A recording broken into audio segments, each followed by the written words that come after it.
exchange rate will change। इसका मतलब इतना ही है, the smallest unit by which exchange rate will change. तो एक्सचेंज रेट कितने से बदलेगा उस चीज को हम लोग क्या बोलते हैं, पिप बोलते हैं। तो अगर एक्सचेंज रेट मेरा 1 से बदलेगा, मान ले कितने से बदलेगा, से 0.01 से, मतलब या इंक्रीज होगा या डिक्रीज होगा तो उसको बोलेंगे पिप। 0.05 से इंक्रीज डिक्रीज होगा तो उसको भी बोलेंगे पिप। 0.10 से चेंज होगा तो उसको बोलेंगे pip. The smallest unit by which से एक्सचेंज रेट विल चेंज। तो एक्सचेंज रेट में बढ़ेगा या घटेगा कितना, उस चीज को हम लोग क्या बोलते हैं, पिप बोलते हैं। तो जनरली हम यूएसडी टू आईएनआर में जब पिप दिया रहता है तो वो 0.0001 का दिया रहता है, मतलब हमारा 4 डिजिट में पिप बढ़ेगा या घटेगा। इन शॉर्ट हमने कल क्या क्या पढ़ा वो मैं एक बार पूरा ही कंसेप्ट आपको क्या 2 मिनट में रिवाइज कर देता हूँ और आगे की बात करते हैं। तो कल हम लोगों ने पहले कहा कि भाई फॉरेन एक्सचेंज, आजकल फॉरेन एक्सचेंज की जरूरत क्यों है। तो फॉरेन एक्सचेंज की भाई आप इंटरनेशनल मार्केट से पैसा उठाना चाहते हैं, आप institution has introduce new derivative, नए डेरिवेटिव्स आ गए हैं, that is forex derivatives. At the same time finance manager आज ग्लोबल है, दे नीड से अभी कुछ हाँ जी, तो finance manager need to be global in their approach. तो ग्लोबल इन देयर अप्रोच बोलने का मतलब ये है कि भाई फाइनेंस मैनेजर आज कहीं से भी फंड रेज कर सकता है और कहीं पर भी क्या कर सकता है, इन्वेस्ट कर सकता है। तो फाइनेंस मैनेजर किसी भी गिवन पॉइंट ऑफ इस पर अपन क्या कर सकते हैं, रेज कर सकते हैं, एट द सेम टाइम हम लोग क्या कर सकते हैं, इन्वेस्ट कर सकते हैं।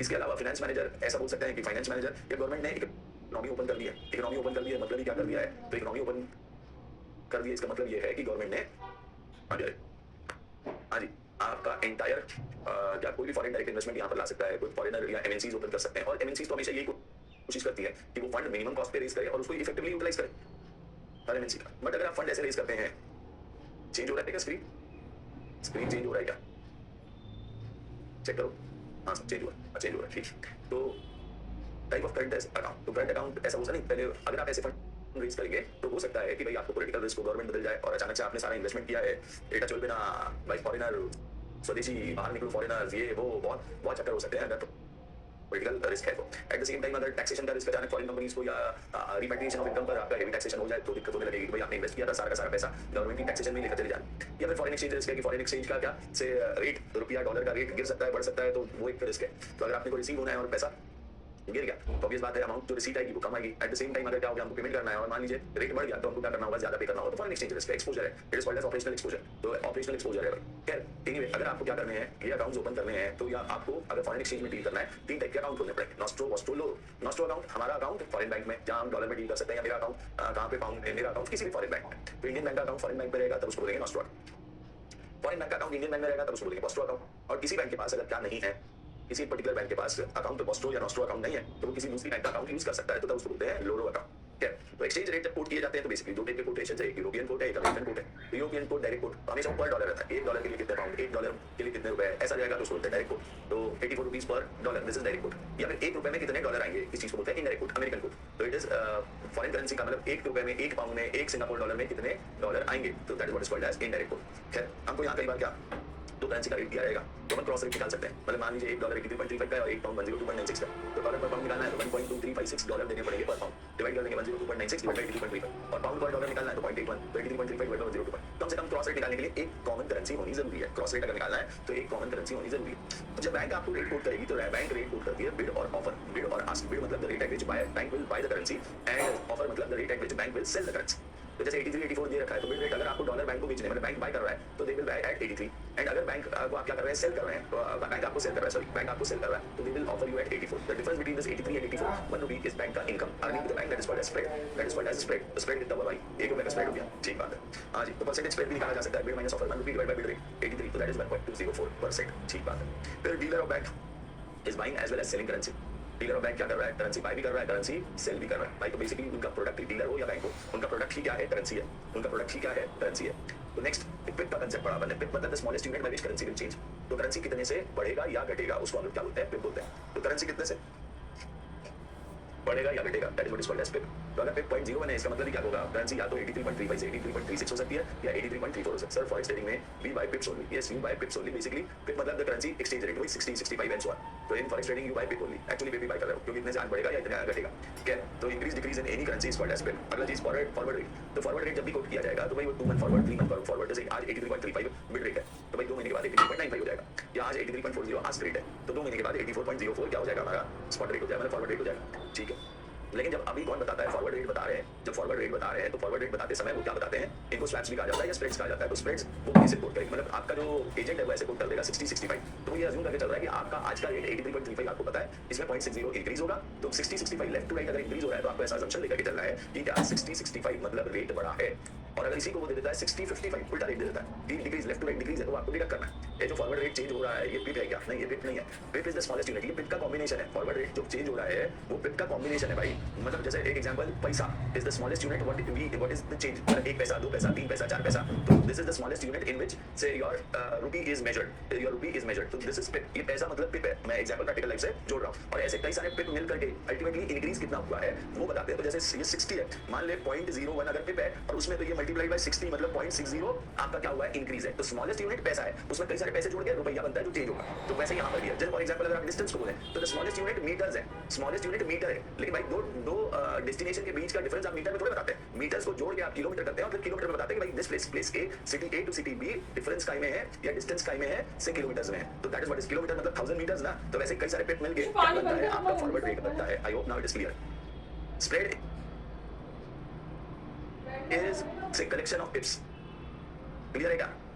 हाँ, सेंसिटिविटी है, यस, ऐसा बोल सकते हैं, छोटा मोटा कितना से बढ़ेगा कितने से गिरेगा, it is sensitivity of foreign exchange, correct, ऐसा बोल सकते हैं। ये क्लियर है क्या? दो ही को स्पेसिफिकली, हाँ सर आप क्लियर है, चल ठीक है आगे बढ़ जाते हैं। लेफ्ट टू राइट आ गया, and so on. Broken period का फॉरवर्ड रेट निकालना हो तो आपको क्या करना पड़ेगा, प्रोपोर्शनेट स्प्रेड ऐड करना होगा। तो मान लीजिए 2 महीने का फॉरवर्ड रेट 0.6 दे रहा है और आज का रेट 82 है, तो 1 जनवरी को अगर 2 महीने का फॉरवर्ड रेट निकालना है, 28 फरवरी का रेट निकालना है, तो 82.60 आ जाएगा। लेकिन हमको 23 फरवरी का रेट चाहिए।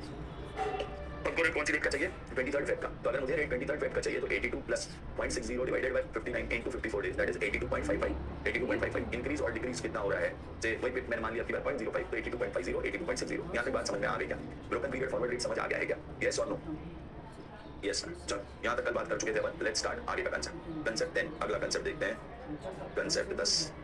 ये रहा आपकी स्क्रीन पर कंसेप्ट 10। चलो आ जाओ, देखो कौन फिक्स करता है एक्सचेंज रेट, तो मर्चेंट रेट, इसी को क्या बोलते हैं, मर्चेंट रेट। भाई मर्चेंट रेट कौन फिक्स करता है, ये पर्टिकुलर रेट। मर्चेंट रेट मतलब ये जो रेट आपको कोट कर रहा है बैंक या एजेंट कोट कर रहा है, तो हु फिक्सेस एक्सचेंज रेट, कौन फिक्स करता है आपके हिसाब से, कौन फिक्स करता है? एनीबडी आरबीआई और आगे और आरबीआई और कोई पार्थ ने कहा आरबीआई, सर आरबीआई की पॉलिसी डिसाइड करती है, ओके। और कौन है, दो ने कहा आरबीआई। बाकी लोग भी जरा जवाब देंगे, सो नहीं रहेगी, बताएंगे कि they are not sleeping, please prove that you are not sleeping. बाकी लोग जवाब देंगे कौन रेट फिक्स करता है, who fixes exchange rate, sir RBI Anshika ने। सीएमए बोलिए सर, तो जाइए जाके के CMA Anshika, CMA Chirag, CMA Doibo, CMA Devdutt, CMA Krishna, CMA Kavya, CMA Parth, कौन डिसाइड करता है भाई एक्सचेंज रेट? एनीबडी नहीं, आरबीआई डिसाइड नहीं करती है, आरबीआई मॉनिटर करती है। It is simple rule of demand and supply. तो nobody fixes exchange rate, nobody fixes exchange rate, कोई फिक्स नहीं करता है। हाँ जी, मींस डॉलर ज्यादा है, आईएनआर स्ट्रांग है, ये है वो है, it is simple demand and supply. ये सब क्या है, it is market based decision, it is nobody fixes, it is market based decision. बोली लगती है एक तरीके से डिमांड एंड सप्लाई। भाई मेरे पास डॉलर कम है, एक सिंपल सा लॉजिक है, सोच के देखो कि अगर हमारे पास डॉलर कम है, मतलब हमारे पास डॉलर का रिजर्व, फॉरेक्स रिजर्व कम है, बराबर है, कम है, और यहाँ इंडियंस को बाहर एक्सपोर्ट का पेमेंट या इंपोर्ट का पेमेंट ज्यादा करना है। मेरे पास डॉलर है 100 करोड़ डॉलर ही है और डिमांड है 150 करोड़ डॉलर की, मतलब इंडियंस को जाएगा इंपोर्ट का पेमेंट करना है, इंपोर्ट पेमेंट करना है, तो वो 150 करोड़ का करना है। और आरबीआई के पास है 100 करोड़, तो ऑब्वियस बात है जो ज्यादा बोली लगाएगा उसको 100 करोड़ डॉलर मिलेंगे, जो ज्यादा रुपये देगा उसको 100 करोड़ डॉलर मिलेंगे। तो ऑब्वियस बात है रुपए की कीमत घटेगी, डॉलर की कीमत बढ़ेगी, रुपए की कीमत क्या होगी, घटेगी। इसीलिए तो हम मान रहे हैं कि स्वदेशी खुद बनाना चाहिए, खुद यूज करना चाहिए, अपन नहीं यहाँ पर बना करके, या सिर्फ इंडिपेंडेंट होनी चाहिए या सिर्फ डिपेंडेंट होनी चाहिए, है ना। स्वदेशी प्रोडक्ट यूज करो, बाहर के मत लो, ताकि आपको इंपोर्ट ही ना करना पड़े। और आपके पास मान लीजिए ऐसा है कि पैसे 100 करोड़ पड़ा है, 100 करोड़ पड़ा है और आपको मात्र 10 करोड़ की इकाई की जरूरत है, 10 करोड़ फॉरेन रिजर्व की जरूरत है, फॉरेन एक्सचेंज रिजर्व की जरूरत है। आपको पेमेंट ही नहीं करना, आओ एक्सपोर्ट ज्यादा करो तो डॉलर ज्यादा आएंगे, बराबर। और इंपोर्ट क्या करो, कम करो, इंपोर्ट कम करो तो आपको पेमेंट कम करना पड़ेगा, सिंपल सी बात है। तो भाई डिमांड एंड सप्लाई का रूल है। तो ऐसा बोल लीजिए एक तरीके से, अगर आज का 84 रेट है तो हमको ऐसा मान लीजिए, जहां मेरे पास $1 है, $1 है, और मुझे ऐसा मान लीजिए पेमेंट करना है $84 का। इसीलिए क्या हो रहा है, $1 है और चाहिए कितना, $84, इसीलिए जो 84 रुपीज पर डॉलर पे करेगा उसको डॉलर मिलेगा, सिंपल सी बात है। तो अगर तो ये डिमांड एंड सप्लाई का फंडा है, बेसिक डिमांड सप्लाई का फंडा है कि भाई अगर डिमांड बहुत ज्यादा है, 84 टाइम्स डिमांड है, ऐसा मान के चलो आप, तो इसीलिए 84 रुपीज आज का रेट। अगर मान लो डिमांड कुछ समय बाद क्या हो जाती है, लोग नहीं, हमको $US की जरूरत ही नहीं है, हम कुछ इंपोर्ट नहीं कर रहे हैं, हमको जरूरत ही नहीं है। तो अगर हमको जरूरत ही नहीं है तो डॉलर के घर आगे कीमत गिर जाएगी। क्या जो लोग हम लोग हैं जो हार्डली, पता नहीं, हमको कई बार ऐसा बोल सकते हैं कि हम इंपोर्टेड गुड्स यूज करते हैं कि नहीं करते हैं, ये हम खुद नहीं जानते। हम जो से वॉचेस पहन रहे हैं, हम लोग जो कपड़ा पहन रहे हैं, हम लोग जो जूता पहन रहे हैं, हम लोग जो शायद खा रहे हैं, कई सारे प्रोडक्ट्स उनमें से क्या हो रहे होंगे, इंपोर्ट हो रहे होंगे। तो भले you are not direct consumer, but आप किसी ना किसी रूप में इंपोर्टेड प्रोडक्ट्स को क्या कर रहे हैं, यूज कर ही रहे हैं। और क्योंकि आपकी इंपोर्टेड प्रोडक्ट की तो अगर क्योंकि आपकी प्रोडक्ट या रिक्वायरमेंट इंपोर्टेड प्रोडक्ट्स की है, तो भाई ऑब्वियस सी बात है कोई ना कोई डीलर, कोई ना कोई ट्रेडर, कोई ना कोई इंपोर्टर उसको इंपोर्ट कर रहा है। तो अगर आप अपनी आत्मनिर्भर भारत बना लेंगे खुद पर कि आपको प्रोडक्ट्स ही क्या ना करने पड़े, इंपोर्ट ही ना करने पड़े, तो ऑब्वियस सी बात है कि आपको डॉलर्स की जरूरत ना पड़ेगी। और डॉलर की जरूरत ना पड़ेगी तो अल्टीमेटली आपका क्या, डॉलर की कीमत गिरेगी और रुपये की कीमत बढ़ेगी। अपन इतना एक्सपोर्ट करेंगे कि भैया ऐसा बोले क्या, $1 खरीदने के लिए $100 लगने चाहिए, तो $1 खरीदने के लिए क्या लगने चाहिए, $100 से $100 पर रुपी। अब इससे फायदा क्या होगा, इससे फायदा ये होगा कि भाई जब ऐसा हो जाएगा, अमाउंट इस तरीके का हो जाएगा, तो आपके पैसे की कीमत ज्यादा है। दुनिया भर देश यहाँ वहाँ जहाँ जाएंगे आपको सारी चीजें कंपेरेटिवली सस्ती मिलेगी। हमारे इंडियन पब्लिक के पास जो मनी हम जनरेट कर रहे हैं उससे हम ज्यादा से क्या कर पाएंगे, संसाधनों का उपयोग कर पाएंगे। ज्यादा बेनिफिट, उतने ही पैसे में आप ज्यादा प्रोडक्ट्स खरीद सकते हैं, ज्यादा सर्विसेज पा सकते हैं, ज्यादा से इकोनॉमिक वैल्यू क्रिएट हो सकती है आपकी। बस यही बात है, पूरा फंडा यही है ना। अगर ये फंडा है पर सर एक्सपोर्ट में से कम मनी आएगा तो अदर कंट्री से, एक्सपोर्ट से कम मनी आएगा अदर कंट्री से, तो ऑब्वियसली बात है कि अगर दूसरे कंट्री से नहीं आएगा तो फिर वो कंट्री की करेंसी महंगी होती चली जाएगी। ऑब्वियस बात है, देखो एक्सपोर्ट ज्यादा है, इंपोर्ट ज्यादा, एक्सपोर्ट कम है, तो वो करेंसी महंगी होती चली जाएगी। पैसा कम आएगा तो मतलब ये वो यही बना पार्थ। चलो नेक्स्ट आ जाओ। आज तो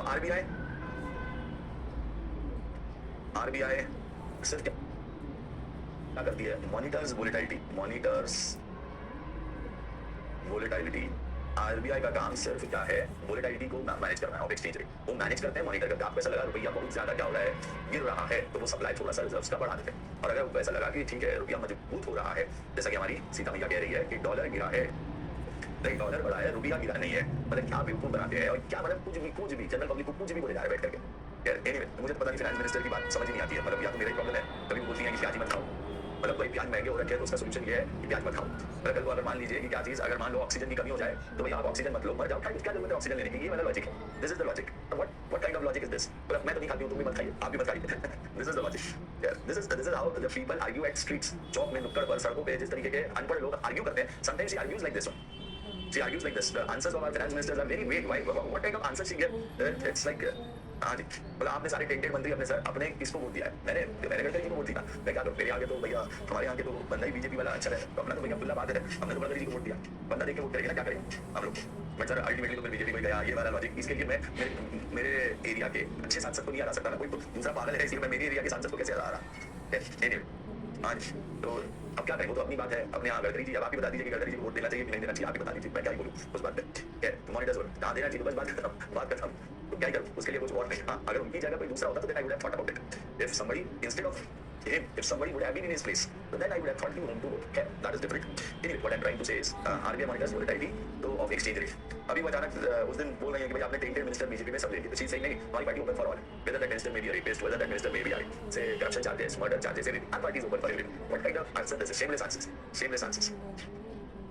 She would have said कि नहीं, I don't support such kind of decision, but it is a party decision. What one person I raised my voice, but nobody listened. This would have been an answer. If I would have been in a position, मैंने ये बोला होता कि yes, ये आप बिल्कुल बात बराबर बोल रहे हैं, मैं इस चीज से क्या नहीं रखता हूँ, इत्तेफाक नहीं रखता हूँ, मैंने अपने पार्टी में बात भी की थी, लेकिन अब भाई पार्टी का क्यूमुलेटिव डिसीजन है, मेरे अकेले का डिसीजन नहीं है, तो भाई पार्टी का, बट मैंने अपना वॉइस रेज किया, मैंने अपनी से क्या चीज अनसैटिस्फैक्शन मैंने रजिस्टर करा है और मैं तो पब्लिक में बोलूँ। This would have been a better answer as compared to what she has said. Everybody आ जाओ भाई, सब लोग तैयार, कुछ भी तो volatility of exchange rate. Anyway मेरा पार्ट नहीं है, छोड़ो जान। हाँ जी, तो फिर ये आजकल इन लोगों ने एक एसोसिएशन बना ली सभी एजेंट्स ने, जिसको बोलते हैं foreign exchange dealers association of India, FEDAI. तो धीरे धीरे इन्होंने क्या किया है, ये आरबीआई मॉनिटर करती है एंड डेलिबरेटली कंट्रोल करती है, बट ऐसा बोला जा सकता है आज ये मर्चेंट रेट मतलब foreign exchange rate is decided by FEDAI. आज ये डिमांड एंड सप्लाई, ये सब कैलकुलेशन कौन करता है? Foreign exchange dealers association of India, foreign exchange dealers association of India. तो ये रेट, हाँ जी, ये डिसाइड करते हैं। इनकी गाइडलाइंस दी गई, मतलब मर्चेंट रेट के लिए फेडाई ने क्या इशू की है, they have issued guidelines for calculating exchange rate. कुछ इन्होंने मर्चेंट्स एसोसिएशन में मिलकर क्या डिसाइड कर लिया, गाइडलाइंस इसको मॉनिटर करती रहती है RBI, and rate apply to all types of customers and buyer, ये डिसाइड करते हैं। अब इसी में एक इंटरबैंक रेट भी रहता है, मतलब जिस रेट पे बैंक को देती है और फिर बैंक किसको, जनरल पब्लिक को देती है। तो एक बैंक और रहता है रेट कोटेड इंटरबैंक रेट, जिनको अपन माईबोर इंटरबैंक ऑफर रेट या Mumbai interbank offer rate, LIBOR London interbank offer rate, इस तरीके से अपन रेट बोल सकते हैं। तो these are the rate quoted to each other और to within the banks themselves, rate quoted to other bank, rate quoted to other bank, उसको इंटरबैंक रेट बोलेंगे या ऑफर रेट बोलेंगे। तो 1998 तक फेडाई क्या प्रिस्क्राइब करती थी, margin to be lended, but liberalization now bank are free to decide their sir private money exchanger भी एसोसिएशन का पार्ट है क्या? हाँ जी वो लोग भी एसोसिएशन का पार्ट है, उनको भी रजिस्टर कराना होता है एसोसिएशन के साथ, तभी वो मनी क्या कर सकते हैं ले दे सकते हैं। फिर वो तो ब्लैक मार्केट की बात अलग है, वो सब बातें हर जगह ही है, तो वो करप्शन और ब्लैक मार्केट की बात। बट अगर प्राइवेट मनी चेंजर्स है लाइसेंस होना जरूरी है। हर कोई आप मैं क्या नहीं कर सकते हैं, डॉलर बेचने की दुकान लगा के नहीं बैठ जाएंगे कि अपने घर में डॉलर छाप रहे हैं और डॉलर बेच रहे हैं, ऐसी दुकान लगा करके नहीं बैठ जाएंगे। तो भाई आपको रजिस्टर कराना होगा, इवन आरबीआई के साथ भी कराना होगा, फेडाई के साथ भी कराना होगा। तो 1998 तक फेडाई मार्जिन डिसाइड करती थी कि ये इंटरबैंक रेट के ऊपर कितना एक्स्ट्रा रेट मिलेगा, ये कौन डिसाइड करता था? This the foreign exchange dealers association. But 1998 के बाद जब से लिबरलाइजेशन हो गया मनमोहन सिंह जी, तब से उन्होंने क्या कर दिया कि अब ये हो गया है कि आप हर बैंक अपना एक्सचेंज रेट क्या कर सकती है, डिसाइड कर सकती है। बट बैंक एक्सचेंज रेट क्या डिसाइड कर सकती है? मूल्य भर की बातें हैं कि मार्जिन जो एक्स्ट्रा लेगी, एक बैंक अगर मार्जिन कम ले रहा है और दूसरा मार्जिन अगर ज्यादा लेगा तो ऑब्वियसली बात है लोग किसके पास चले जाएंगे। तो कंपटीशन हो गया, बैंक्स में आपस में कंपटीशन हो गया कि कौन बैंक कितने में। तो बट ऐसा एक इकलौता रूल है कि भाई आपको जो अमाउंट सेटल करना है वो राउंड ऑफ में, रुपी वैल्यू में राउंड ऑफ में सेटल कर दें। तो ऐसा बोल सकते हैं यहाँ now margins can be decided by respective banks or agents। तो आपका बैंक या एजेंट क्या डिसाइड कर सकता है? रेस्पेक्टिव रेट डिसाइड कर सकता है। बस एक रूल है कि जो अमाउंट आएगा वो नियरेस्ट रुपी में राउंड ऑफ करना, इतना बड़ा रूल है। बाकी सारी बात एक ही। चलो ये कंसेप्ट तो थ्योरी कंसेप्ट हो गया जनरली। अगला कंसेप्ट बनाते हैं या अगला कंसेप्ट पढ़ते हैं एक्सचेंज रेट फोरकास्टिंग। आ जाओ हेडिंग डालो कि हमारा एक्सचेंज रेट फोरकास्ट करना क्यों जरूरी है। कंसेप्ट 10 के बाद कंसेप्ट 11। चलो एक्सचेंज कंसेप्ट 11। हाँ बाय सर अभी तो 8 बजे तो आज जल्दी निकल रहा है, क्या बात है भाई? अभी काय निकल रहा है? 8 बजे जाता है आज, जल्दी काय जा रहा है? एक्सचेंज रेट काम है सर, ओके ठीक है। अच्छा दो लोग भाई कहाँ जा रहे हो भाई, मिलके जा रहे हो क्या? Exchange rate forecasting. Anyway exchange rate forecasting. तो एक्सचेंज रेट का फ्यूचर रेट क्यों चाहिए? What is the reason you need future rate? तो फ्यूचर रेट पहला चीज इसीलिए जरूरी है कि डिसीजन रिगार्डिंग हेजिंग। तो हमारे एक्सचेंज रेट फोरकास्टिंग क्यों करनी है? रीजंस। पहला रीजन है एक्सचेंज रेट फोरकास्ट करने का, नंबर 1 इस चीज के लिए पहला रीजन से हेजिंग। हेजिंग मतलब अपनी रिस्क को क्या कर लेना, सिक्योर कर लेना, उसको बोलते हैं हेजिंग। तो पहली रीजन है हेजिंग के लिए। दूसरा चीज है लॉन्ग टर्म या शॉर्ट टर्म फाइनेंसिंग के लिए। Exchange rate long term short term financing. मैं लॉन्ग टर्म वाला से या लॉन्ग टर्म या शॉर्ट टर्म फाइनेंसिंग के लिए हम लोग क्या यूज करते हैं, ये चीज। तीसरा short term investment, long term short term investment, long term short term investment. मैंने क्या इन्वेस्ट करना चाहिए फॉरेन कंट्री में या नहीं, मैंने क्या फॉरेन कंट्री से लोन लेना चाहिए या नहीं, लॉन्ग टर्म के लिए लोन लेना चाहिए, शॉर्ट टर्म के लिए लेना चाहिए, से लॉन्ग टर्म इन्वेस्टमेंट करनी चाहिए, शॉर्ट टर्म इन्वेस्टमेंट करनी चाहिए। ये सब डिपेंड करता है आपके एक्सचेंज रेट फोरकास्टिंग पर। और इसके अलावा कोई मशीन खरीद रहे हो बाहर से, कोई प्लांट एंड मशीन या तो एक्सपोर्ट कर रहे हो बाहर या फिर इंपोर्ट कर रहे हो, दोनों एक्सपोर्ट, तो आपको कैपिटल बजटिंग डिसीजंस के लिए आपको एक्सचेंज रेट पता करने होंगे। अब कौन सी टेक्निक्स है एक्सचेंज रेट का? Techniques of exchange rate forecasting. क्या क्या टेक्निक्स है हमारे पास एक्सचेंज रेट को फोरकास्ट करने की? तो बेसिकली 4 टेक्निक्स है। एक है जिसको बोलते हैं टेक्निकल फोरकास्टिंग, दूसरा तरीका है जिसको बोलते हैं फंडामेंटल फोरकास्टिंग, तीसरा तरीका है जिसको बोलते हैं मार्केट बेस्ड फोरकास्टिंग, और चौथा तरीका है जिसको बोलते हैं मिक्स्ड तरीका। तो इन ऑल कितने तरीके हैं फोरकास्टिंग के? 4 तरीके हैं फोरकास्टिंग। पहला कौन सा? Technical forecasting. टेक्निकल फोरकास्टिंग का मतलब क्या? तो इट इज हम क्या हिस्टोरिकल डेटा को यूज करते हैं टू प्रेडिक्ट फ्यूचर वैल्यू। तो यहाँ पर historical data is used to predict forward rate या फ्यूचर वैल्यू। तो पास्ट डेटा को सिमुलेट कर उसकी मदद से हम लोग क्या निकालेंगे? पास्ट डेटा की मदद से हम लोग क्या कैलकुलेट करेंगे? फ्यूचर वैल्यू कैलकुलेट करेंगे। उसको बोलते हैं historical data is used to predict future value trend analysis. कि पास्ट में ये रेट रहा है तो फ्यूचर में क्या रेट रहेगा, इस तरीके से कैलकुलेट किया जा सकता है। एक चीज। दूसरा तरीका हो सकता है जिसको क्या बोलते हैं फंडामेंटल फोरकास्टिंग। तो बेस्ड ऑन इकोनॉमिक वेरिएबल्स, मतलब मार्केट में डिमांड कितना है, सप्लाई कितना है, यहाँ से मार्केट में रिसेशन है, एक्सपोर्ट कितना हो रहा है, इंपोर्ट कितना हो रहा है, से गोल्ड रिजर्व कितना है, ग्लोबल फोर्सेस कैसे काम कर रही है, हमारे यहाँ लेंडिंग रेट क्या है, उनके यहाँ लेंडिंग रेट क्या है, हमारे यहाँ इन्फ्लेशन रेट क्या है, उनके यहाँ इन्फ्लेशन रेट क्या है, इसको बोलते हैं फंडामेंटल फोरकास्टिंग। इस चीज को क्या बोला जाता है? Fundamental forecasting. Based on return, based on relation between economic variable and exchange rate. The relationship between economic variable and exchange rate. जैसे for example inflation rate, for example interest rate. तो हमारे यहाँ इंटरेस्ट रेट क्या है, उनके यहाँ interest rate क्या है, हमारे यहाँ परचेसिंग पावर कैसा है, उनके यहाँ परचेसिंग पावर क्या है, इन्फ्लेशन। तो इन सब चीजों पर डिपेंड करता है क्या चीज? Fundamental forecasting. तो बहुत सारे इकोनॉमिक वेरिएबल्स देखेंगे जिसपे इकोनॉमी डिपेंड करती है। तो इन्फ्लेशन पर, इंटरेस्ट रेट पर, बाइंग एंड सेलिंग हैबिट्स पर, प्रेफरेंसेस पे, चॉइसेस पे, से ट्रेंड्स पर, ग्लोबलाइजेशन पर, ऐसे बहुत सारे इकोनॉमिक फैक्टर्स है जिन पे एक्सचेंज रेट डिपेंड करता है। तीसरा है मार्केट वेरिएबल्स, तीसरा है मार्केट इंडिकेटर्स। तो मार्केट इंडिकेटर्स उसी को अपन बोल सकते हैं डिमांड ऑब्लिक सप्लाई, तो मार्केट बेस्ड। और इन सब का कॉम्बिनेशन अगर यूज करेंगे, कॉम्बिनेशन ऑफ ऑल, इसको अपन मिक्स्ड बोलो। तो भाई 4 तरीके के टेक्निकल, फंडामेंटल, मार्केट बेस्ड और मिक्स्ड, ऐसे 4 तरीके के एनालिसिस कर सकते हैं। ठीक बात है। तो फॉरवर्ड रेट और स्पॉट रेट को मैं ऑलरेडी बता ही चुका हूँ। नेक्स्ट, जब रेट पुट करते हैं तो मैं ये भी बोल चुका हूँ कि वो 30 दिन, 60 दिन, 90 दिन, 180 दिन ऐसा रेट पुट करेगा। कोई भी रेट पुट करेगा तो 30, 60, 90, 180 ऐसे डेज पे ऐसा आपको क्या 63 डेज का कोट नहीं मिलेगा, 67 डेज का कोट नहीं मिलेगा। जब कोट मिलेगा तो वो कोट किस रेट का मिलेगा, से 30, 60, 90 ऐसे कोई month, 2 month, 3 months, quarterly, semi annually, annually. Annual quote तो जनरली नहीं देते ज्यादा से ज्यादा, मतलब थ्योरेटिकली ऐसा बुक्स में लिखा होता है कि आपको 6 महीने का कोट भी मिलता है, साल भर का कोट भी मिल जाएगा, बट प्रैक्टिकली 1 साल बाद का कोट कोई नहीं देगा, क्योंकि 1 साल का पीरियड एक बहुत लॉन्ग पीरियड होता है जिसमें ये डिसाइड कर पाना बहुत मुश्किल है कि भाई आपका क्या एक्सचेंज रेट होना चाहिए, एक्सचेंज रेट क्या होना चाहिए, ये डिसाइड करना बहुत मुश्किल काम है। तो दैट इज ऐसा बोल सकते हैं कि हमारा कोट क्या कैसा रहेगा, कोट ज्यादा से ज्यादा 6 मंथ तक का आपको कोट मिल सकता है मार्केट में। एक्सचेंज रेट थ्योरीज कौन सा कंसेप्ट चालू है अपना, अभी कौन सा कंसेप्ट चल रहा है, कंसेप्ट 11 ठीक है क्या, नंबर ही कुछ गड़बड़ मेरे हिसाब से 6, 7, 8 कंसेप्ट, एक 7 था, ये कंसेप्ट 8 ठीक, तो कंसेप्ट 9 अगला कंसेप्ट। बिना थ्योरी के कभी भी कोई भी चीज मत पढ़ना लाइफ में, मतलब थ्योरी नहीं पता, कंसेप्ट ही नहीं पता, डायरेक्टली प्रॉब्लम शुरू कर दें, ऐसा नहीं करेंगे। Exchange rate theories, exchange rate theories, अब ये एक्सचेंज रेट थ्योरीज अभी जैसा आपने कहा कि भाई इकोनॉमिक फैक्टर पे डिपेंड करता है, डिमांड एंड सप्लाई पे डिपेंड करता है, एट द सेम टाइम काय पर भी डिपेंड करता है, टेक्निकल एनालिसिस पास ट्रेंड पे डिपेंड करता है, एक्सचेंज रेट क्या करें। तो अपने पास यहाँ 3 मेथड्स है एक्सचेंज रेट निकालने। एक रेट को बोलते हैं interest rate parity, interest rate parity पहला तरीका क्या बोला जाता है, इंटरेस्ट रेट पैरिटी। दूसरा तरीका बोला जाता है purchasing power parity, purchasing power parity.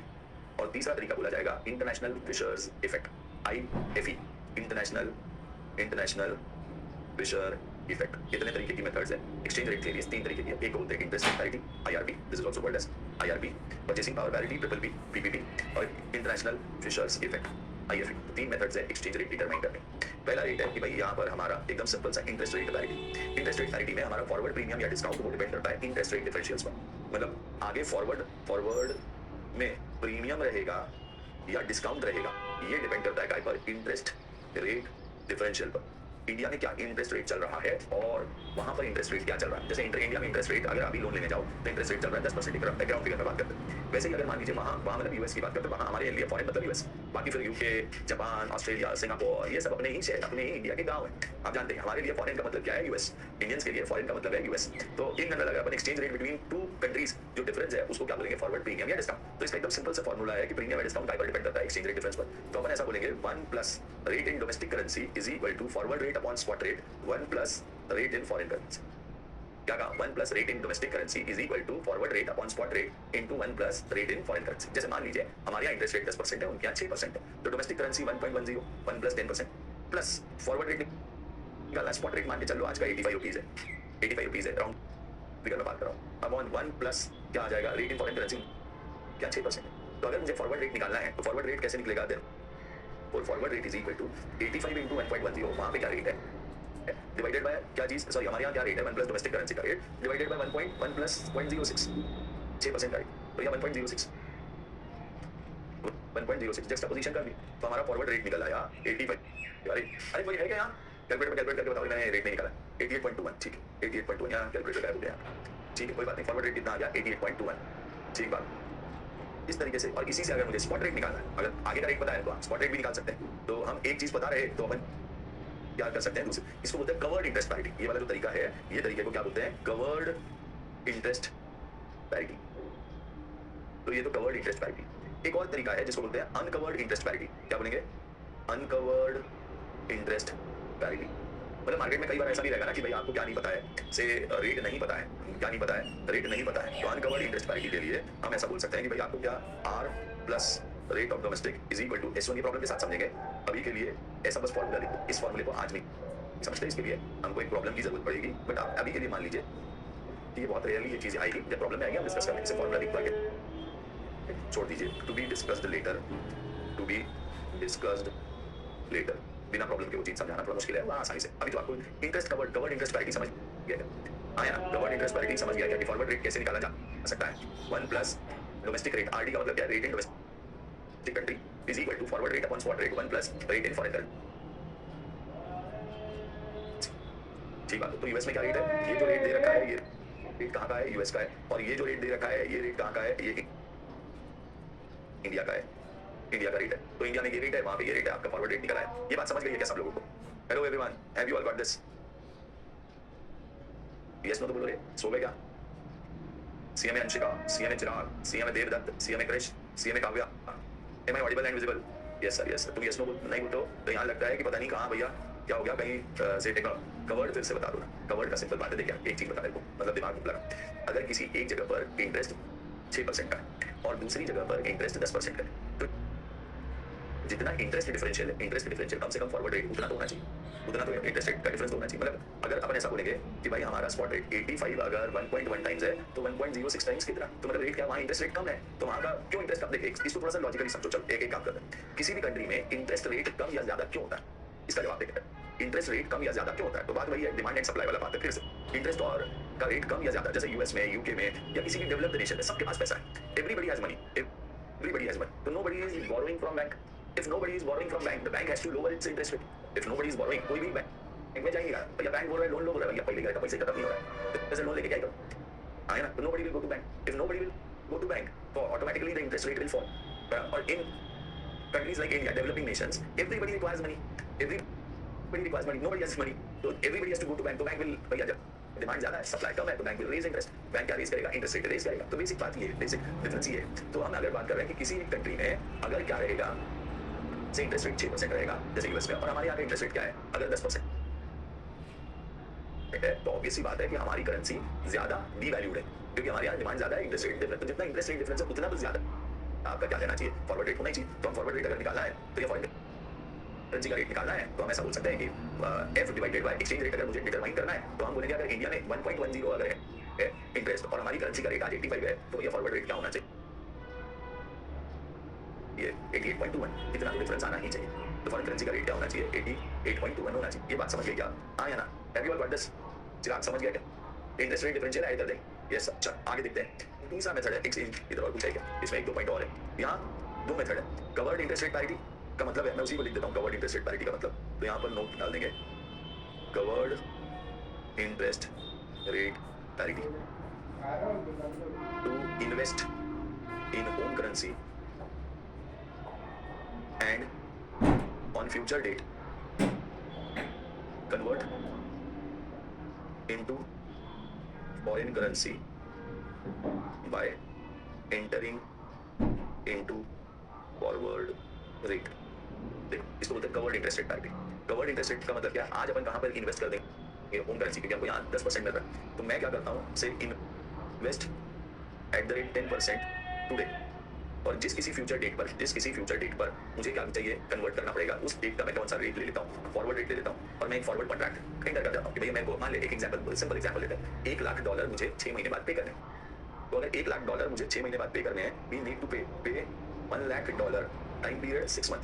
तो मैं क्या करके रख लूंगा भाई, अगर इंडिया में इंटरेस्ट रेट 10% है, तो मैं आज ही $1 लाख इंटू 83.35 का रेट देखा था, तो आज अपन 83.35 लाख क्या कर देंगे, इन्वेस्ट कर देंगे, 83.35 लाख इन्वेस्ट कर देंगे। तो ये 6 महीने के लिए इंटरेस्ट अगर हम देखें तो इंटरेस्ट एट द रेट क्या परसेंट, 10% फॉर 6 मंथ। तो अगर मैंने इन्वेस्ट किया, चलो 83,35,000 पे 10% से 6 महीने का ब्याज निकालो, 10% से 6 महीने का ब्याज, तो 8,33,500 का हाफ कितना आता है, ब्याज निकाल के बताओ, 6 मंथ के लिए इंटरेस्ट निकालो फट से, एनीबडी इंटरेस्ट कैलकुलेट करेंगे, interest at the rate 10% for 6 month, calculator नहीं है तो सब सो गलत है। क्या हो गया रे, मैं निकालू क्या, जा मैं निकाल देता, सोए पड़े लोग। 83,35,000 8,35,500 डिवाइडेड बाई 2, तो ये इक्वल टू 4,17,750, इतना तो क्या आ जाएगा interest. Am I audible and visible, एक ने भी कैलकुलेट नहीं करके बताया, या तो वहाँ से मैसेज नहीं आ रहा है या कैलकुलेट नहीं कर रहे हैं, क्या चक्कर क्या है, प्लस 83,35,000, तो ये हो गया मेरा अमाउंट, टोटल जोड़ जाड़ के मुझे 87,52,750, 87,52,750 कितने महीने के बाद मिल जाएगा, 6 महीने के बाद मिल जाएगा। हाँ सर, 4,16,750 आया, कैसे आया रे बाबा, 10% लिया, 83,35,000 इंटू 0.10 इंटू 6 डिवाइडेड बाई 12, हाँ 4,16,000 आ रहा है, ठीक बराबर, 4,16,750 प्लस कितना 83,35,000, तो ये निकला 87,51,750, ओके 51,750, इतना जोड़ दिया आपने। अगर ये जोड़ दिया, ये तो पैसा मेरा 6 महीने के बाद बन जाएगा। अब 6 महीने के बाद मेरा रेट, अगर मान लीजिए रेट क्या है 88 रुपीज है, तो 6 महीने के बाद का 88 रुपीज, तो कवर्ड मैं फॉरवर्ड रेट कुछ भी हो सकता है, मान लीजिए चलो फॉरवर्ड रेट 87 है, फॉरवर्ड रेट 88 है। अगर 87 है तो मुझे फॉरवर्ड रेट 87 $1 लाख में मुझे 87 लाख लगेंगे, तो तो मेरा 100% कवरेज हो गया। 100% मतलब पूरा 87 लाख को कवर कर लिया कि 6 महीने के बाद का रेट फॉरवर्ड रेट अगर 87 है, मेरा ये इन्वेस्ट करूंगा तो 87 लाख 51,750। तो अगर 87 का रेट रहता है सपोज, तो मुझे गेन हो जाएगा कितने का? 51,750। आज इन्वेस्ट करो उतना पैसा, उस पर अपन क्या कर लो तो ब्याज कमा लो। जब उस फॉरवर्ड रेट पे आप खरीद लेना भैया 87 में, अगर उस दिन का फॉरवर्ड रेट, अगर मान लीजिए फॉरवर्ड रेट क्या है, सपोज फॉरवर्ड रेट 88 है, तो उस केस में मेरे को क्या करना पड़ेगा? इतना अमाउंट और डालना पड़ेगा। 88 इज रेट, तो यहाँ 88 लाख लगेगा। 88 लाख लगेगा तो आपको 87 51,750 तो 48,250 क्या करना होगा? और पैसा इन्वेस्ट करना होगा और डालना पड़ेगा। तो कवर्ड इंटरेस्ट पैरिटी मतलब हमारा इंटरेस्ट ने एंटायर फॉरवर्ड रेट को कवर कर लिया, तो it is covered interest parity. और यहाँ अनकवर्ड इंटरेस्ट पैरिटी मतलब क्या? डिफरेंस जो अमाउंट है आपका, उतना अमाउंट अभी कवर नहीं हुआ है, उतना आपको देना होगा। आपने 88 लाख में से 87 लाख को कवर कर लिया, बचा हुआ पैसा अभी भी कवर करने का बाकी। Is it clear to everyone? हाँ या ना? यस। अच्छा, कुछ लोगों के दिमाग में हो सकता है कि सर ऐसा क्यों नहीं किया कि आज ही के रेट से कन्वर्ट कर लिए, आज ही के रेट से पहले कन्वर्ट कर दिए और फिर उसको क्या कर दिए? इन्वेस्ट कर दिए। ऐसा भी तो कर सकते थे कि सर आप देख, दो चीजें अभी मैंने कहा, इन्वेस्ट किया था, इंडिया में इन्वेस्ट किया था। तो एक और चीज हो सकती है कि आई कन्वर्ट, सेकंड ऑप्शन, तो to invest in home currency and on future date convert into foreign currency, ये एक ऑप्शन हो सकता है। एक ऑप्शन और हो सकता है, क्या ऑप्शन हो सकता है? दूसरा तरीका हो सकता है कि to convert in foreign currency today and invest in foreign country. ऐसा भी तो कर सकते हैं कि सर एक काम करो, आपको 6 महीने के बाद $1 लाख देने हैं, तो आप क्या करो? वो $1 लाख के लिए, वो $1 लाख के लिए आप क्या करो? जितना पैसा लगता है आज ही क्या कर लो? कन्वर्ट कर लो। तो नाउ जैसे आज के रेट के लिए $1 लाख इनटू क्या रेट माना था हमने? आज का रेट क्या माना था ऊपर? 83.35। तो 83.35 इतना पैसा दे करके आज $1 लाख अपन ने खरीद लिए, $1 lakh. And now invest $1 lakh at the rate 6% in US. ऐसा भी कर सकते हैं। तो दोनों तरीके को इंटरेस्ट क्या बोलेंगे? In covered interest parity. इन दोनों तरीके को या तो क्या कर लो, आज पैसा इन्वेस्ट कर लो इंडिया में और कल उसको क्या में कन्वर्ट कर लेना? फॉरेन एक्सचेंज में। या फिर आज पैसा कन्वर्ट कर लो फॉरेन करेंसी में और कल को क्या उस पर ब्याज पकड़ के पे कर देना, जो ब्याज आएगा वो आपका फायदा हो जाएगा। बात समझ में आई क्या? यस और नो? इंटरेस्ट रेट पैरिटी दो तरीके से हो सकती है। एक आज इन्वेस्ट कर दो, कल कन्वर्ट कर लेना। एक आज कन्वर्ट कर लो और फिर इन्वेस्ट करो। तो दोनों तरीके समझे क्या? Interest rate coverage. यस और नो? चिराग ने कहा यस सर, कृष्ण ने कहा यस सर, अंशिका ने कहा yes sir, yes sir. Kavya सो गई है। आजकल कुछ दिनों से काव्या का आंसर फास्ट नहीं आता, नहीं तो पहले बहुत फास्ट था, कैलकुलेशन करके खटाखट आता रहता था। एनीवे कोई बात नहीं सर, आ जाएगा। नेक्स्ट सर हम बताएंगे तो क्या मतलब है। नेक्स्ट देखो जरा, अगला चीज कौन सा? इसको बोलेंगे इंटरेस्ट रेट पैरिटी। एक पार्ट हो गया, इंटरेस्ट रेट पैरिटी पर बात खत्म हो गई। दूसरी है परचेसिंग पावर पैरिटी। ये समझना और इजी है कंपैरेटिवली इंटरेस्ट रेट पैरिटी का डिफरेंस के मुकाबले ये समझना इजी है। इंटरेस्ट रेट पैरिटी या एक्सचेंज रेट रिफ्लेक्ट,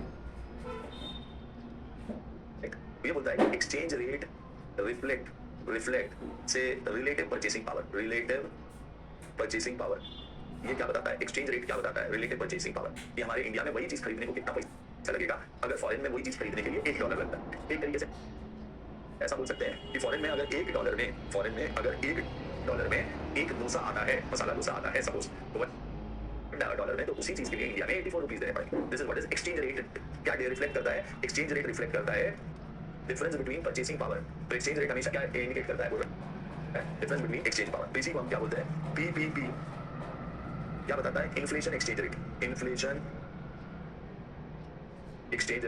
पीपीपी क्या शो करता है? Inflation exchange rate. ठीक है, अब ये इन्फ्लेशन एक्सचेंज रेट वाला जो मेथड है पीपीपी, ये दो तरीके से हो सकता है। एक एब्सोल्यूट मेजर, जैसा कि मैंने अभी कंपेयर किया कि $1 में एक डोसा मिल रहा है, तो वही चीज खरीदने के लिए 84 रुपीज इंडिया में लग रहे हैं, तो फिर 1:84 का रेशियो हो गया, तो इसका मतलब $1 84 रुपीज में। तो इसको बोलते हैं एब्सोल्यूट मेजर। एक और मेजर हो सकता है जिसको बोलते हैं इक्विलिब्रियम फॉर्म। सर पहले एब्सोल्यूट मेजर समझते हैं, फिर इक्विलिब्रियम फॉर्म समझते हैं। तो एब्सोल्यूट मेजर ऐसा बोल सकते हैं 1 यूनिट कोई भी एक प्रोडक्ट का, किसी भी एक प्रोडक्ट का, ये पेन है, तो 1 यूनिट सपोज रिक्वायर 10 रुपीज। और यही चीज मैं अपने पड़ोसी देश नेपाल की बात कर लेता हूँ।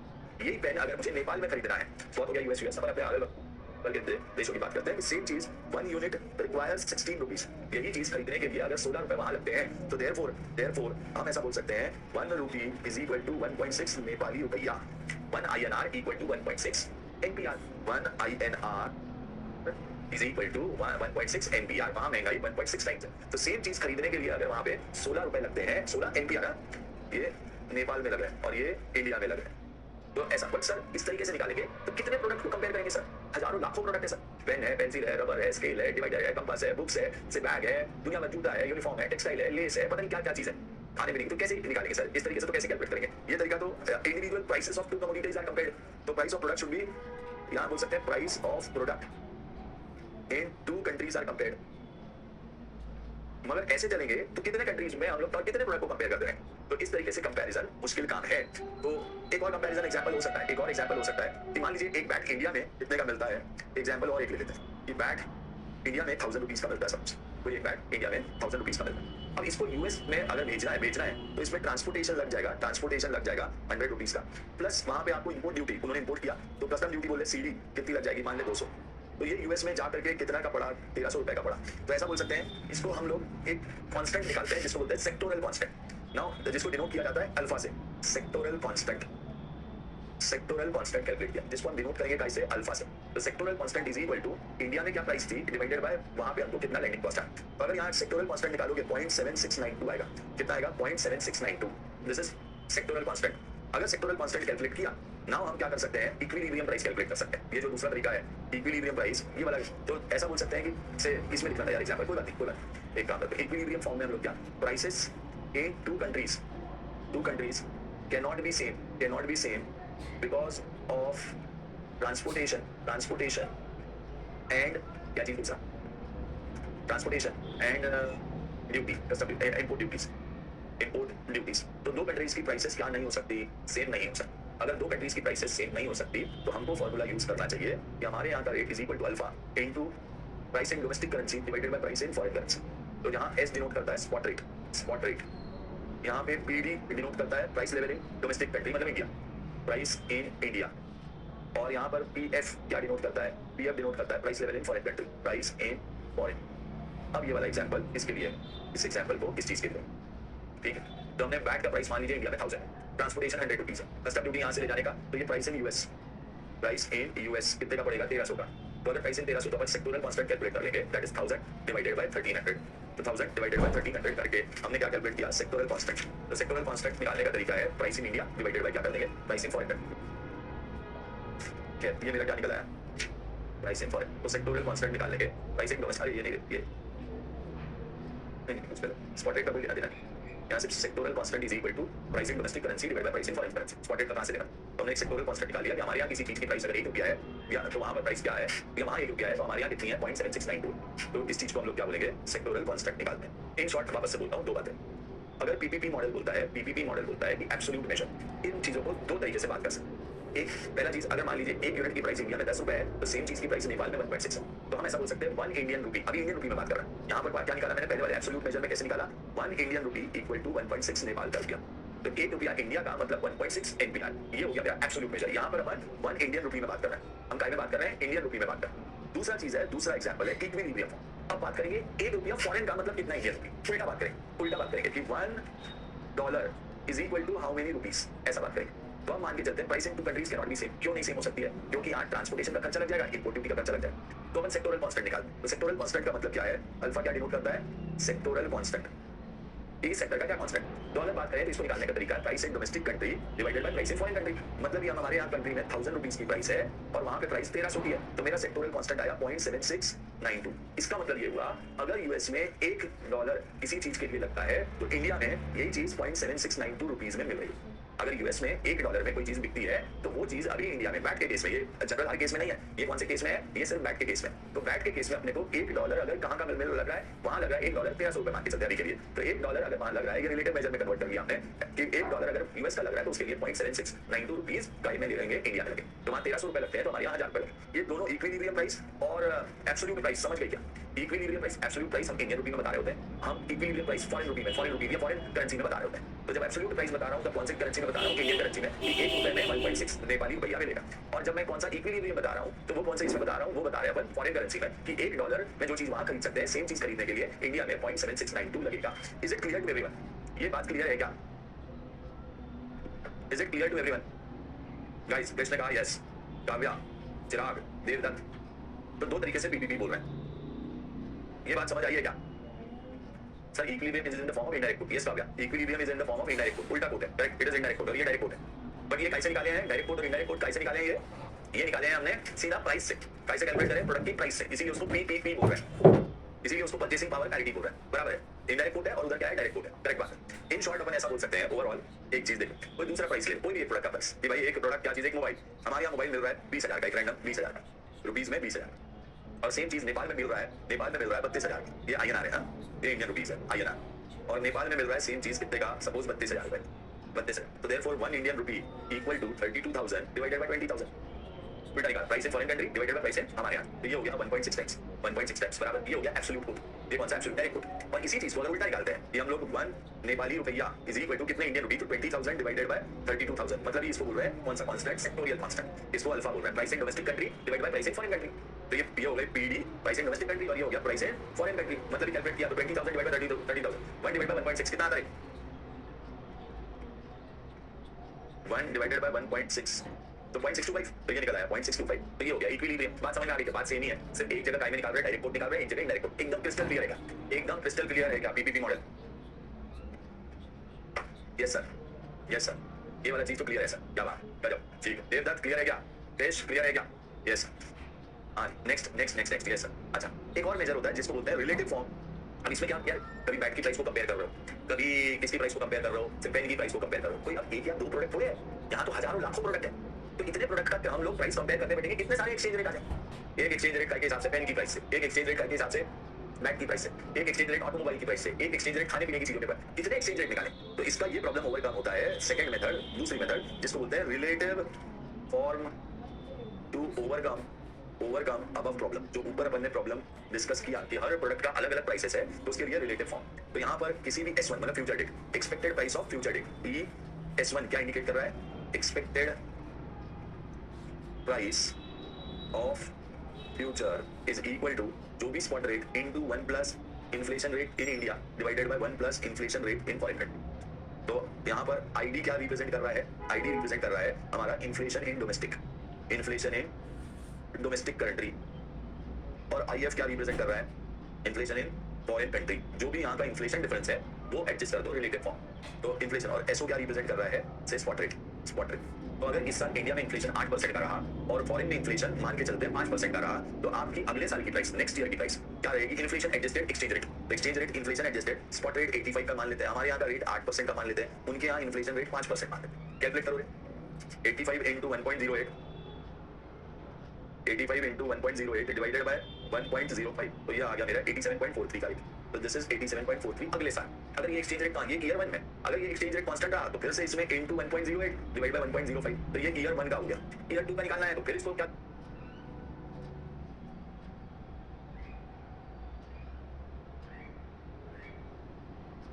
करना पड़ेगा, इंटू 1.08 डिवाइडेड बाय 1.05, तो फिर कैलकुलेट करोगे तो 89.9 या 89.93, 89.93 ऐसा इन्फ्लेशन एडजस्ट करते रहेंगे। इज इट क्लियर, क्या ये क्लियर है, हाँ या ना। तो हमने यहाँ inflation rate in domestic country है ईयर 2 के लिए, मैंने यहाँ इन्फ्लेशन रेट क्या माना है 8%, और यहाँ इन्फ्लेशन रेट कितना माना है 5%, और स्पॉट रेट क्या असम्पशन लिया है 85, तो स्पॉट रेट असम्पशन लिया है 85। इस तरीके से हम लोग इन्फ्लेशन एडजस्टेड एक्सचेंज रेट क्या करते रहेंगे, निकालते रहेंगे। ये चीज सबको समझ गई क्या, तो पीपीपी मॉडल भी समझ गया क्या, everybody got this, yes sir. तो पीपीपी मॉडल में दो तरीके पड़े, एक एब्सोल्यूट मेजर मतलब प्राइस के डिफरेंस को कंपेयर कर लेना, अब उसमें एब्सोल्यूट है, और इक्विलिब्रियम मतलब डायरेक्ट और इनडायरेक्ट है, और रिलेटिव फॉर्म में अपन क्या करते हैं, इन्फ्लेशन से एडजस्ट कर देते हैं। तो हमारे यहाँ इंडिया में क्योंकि क्यूमुलेटिव फिगर सभी प्राइसेस का वन फैक्टर अगर देखें तो इंडिया में कितना इन्फ्लेशन है और से वहां पे कितना इन्फ्लेशन है ये निकाल। तो जिस चीज के लिए 1 रुपया 5 पैसा वहां लगता है, उसी चीज के लिए 1 रुपया 8 पैसा एवरेज आउट, इन्फ्लेशन रेट क्या करता है, एवरेज आउट कर देता है। तो अगर एवरेज आउट कर देता है तो जिस चीज के लिए 1.05 लग रहा है यूएस में, उसी चीज को खरीदने के लिए इंडिया में 1.08 लग रहा है, तो हमारा इन्फ्लेशन एडजस्टेड रेट आ जाएगा। ये रेट मेरा अगले साल का एक्सचेंज रेट होना चाहिए, फिर उसके अगले साल का एक्सचेंज रेट होना चाहिए, सो ऑन। तो इस तरीके से अपन एक्सचेंज रेट कैलकुलेट कर सकते हैं कौन से, PPP model, this is called as triple P model. Clear है क्या, ये सर लिख लीजिए, सब लोगों ने ये सर लिख लिया। अच्छा तीसरी मेथड जिसको इंटरनेशनल फिशर्स इफेक्ट बोलते हैं, तीसरा मेथड जिसको क्या बोलते हैं, तो इंटरनेशनल फिशर्स मेथड बोलते हैं। तो तीसरा मेथड लगाएंगे इंटरनेशनल फिशर्स मेथड।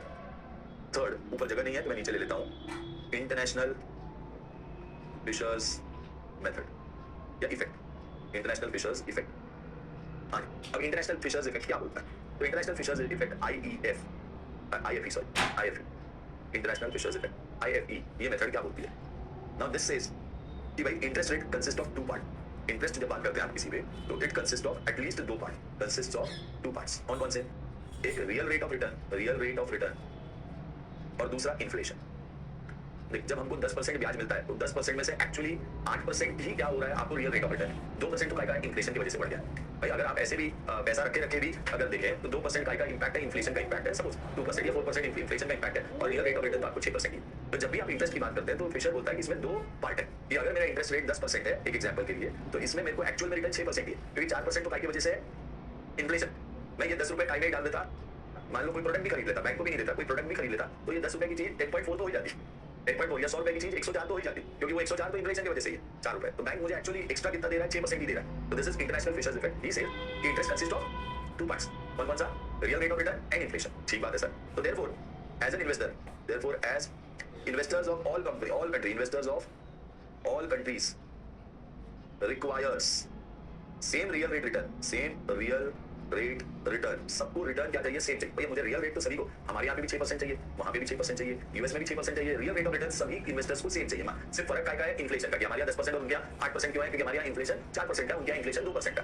तो भाई इसीलिए तो same real rate of return से the interest rate differs due to inflation, interest rate differs due to inflation. तो ये भी बात वही कर रहा है जो इंटरेस्ट रेट, जो आईआरपी, इंटरेस्ट रेट पैरिटी, जो पहला मेथड हमने पढ़ा, फर्स्ट मेथड जो हमने पढ़ा, ये भी बात वही कर रहा है, इंटरेस्ट रेट पैरिटी वाली बात कर रहा है। लेकिन वो बोलता है कि इंटरेस्ट रेट पैरिटी, इसने क्या किया, फिशर्स ने इंटेलिजेंटली इन दोनों मेथड को कंबाइन कर दिया।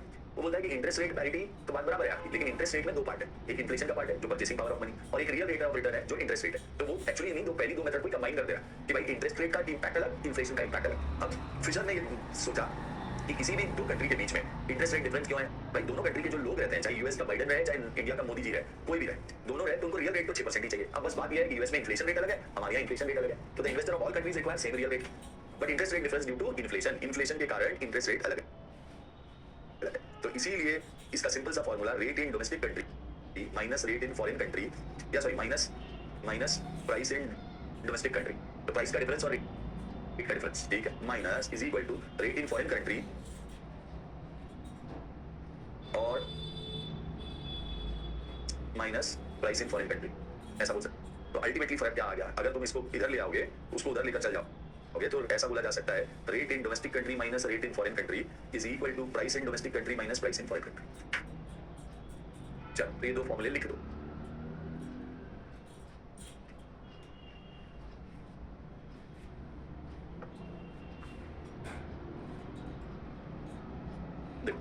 इसका मतलब एक तरीके से ऐसा ही बोलेंगे, 99% लोग ये जो इंटरेस्ट रेट का डिफरेंस है इसका फायदा उठाते हैं। इसका फायदा उठाते हैं मतलब क्या करते हैं, मैं फॉरेन में लोन लूंगा और मैं इन्वेस्ट कर दूंगा इंडिया में मिल रहा है 10% और फॉरेन में लोन मिल रहा है 6%। तो मैंने बैठे बिठाए कुछ नहीं करना है, सिर्फ फॉरेन से क्या लाना है, लोन लेना है। कोई आपका कोई भाई भतीजा दोस्त sibling father mother foreign country में, तो उनको बोलो भैया वहाँ पे लोन ले लो, वहाँ लोन ले लेंगे 3%, 4%, 5%, 6% तक, हद होगी 6% में लोन मिल जाएगा। जैसे बताइए स्पीड 6% तक लोन मिल जाएगा। अब वहाँ पे लोन ले लिया, इंडिया पैसा भेज दिया, कन्वर्ट किया 62 का रेट में मिल गया, चलो कोई नहीं, 83 के रेट पे $1 लाख मान लिया अपने पास, 83 लाख यहाँ आ गए, 83 लाख यहाँ इन्वेस्ट करते 10% से। यहाँ का ये तभी करना जब भाई आपके किसको से आपके फ्रेंड को या आपके ब्रदर को, बट ये तो इनकम टैक्स में पकड़ा जाएगा ना। हाँ तो पकड़ने देना इनकम टैक्स में भी बता ना, देखो तो सुनना पूरी चीज, जल्दबाजी में गड़बड़ नहीं करने का, जल्दबाजी में क्या नहीं करने का, गड़बड़ नहीं करने का, सुन ठीक है ओके। तो भाई सामने वाले ने वहां से क्या, उसने लोन उठाया बराबर। जैसे मेरा भाई फॉर एग्जांपल, मैं एक एग्जांपल देता हूं, अपना example, my younger brother resides at Singapore, तो उसने मान लीजिए वहां 1 लाख सिंगापुर डॉलर का लोन ले लिया बराबर, 1 लाख सिंगापुर डॉलर का लोन ले लिया उसने। अब वो वहां पे अर्न कर रहा है, वो वहां पे अर्न कर रहा है। अब देख बेनिफिट ही बेनिफिट, पैसा ही पैसा होगा, अक्षय कुमार याद आएगा अभी तेरे को, देख तो अपन क्या करेंगे, उसका $1 लाख उसने मान लोन लिया, $1 लाख उसने क्या लिया, लोन लिया, और वो पैसा कहाँ भेज दिया, यहाँ इंडिया में भेज दिया, ठीक।